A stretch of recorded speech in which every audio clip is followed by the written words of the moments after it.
Another update ni Jumping na pinakikialaman na naman ang kanyang Auntie Chloe na natutulog dyan sa ibabaw ng kanyang selda.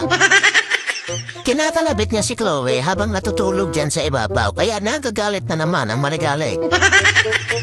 Ikinalong ko nga siya dyan dahil wala naman siyang magawa. Panay na naman ang pambubugbog sa mga kasamahan na nasa sahig na tutulog. Sakto namang natutulog ang maligalig dyan sa ibabaw kaya dinukot na naman ni Jumping at kinalabit.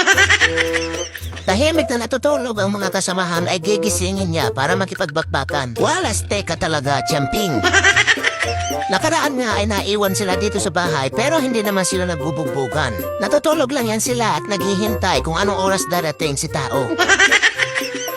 At kapag dumating si Tao ay naniningil na yan siya, kailangan bigyan na siya ng pagkain. Akala mo ginutom ng 24 oras si Jumping.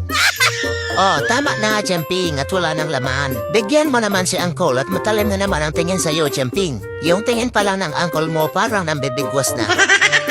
Oh, tama na at wala ng laman. Bitawan mo na, Jumping. Jumping!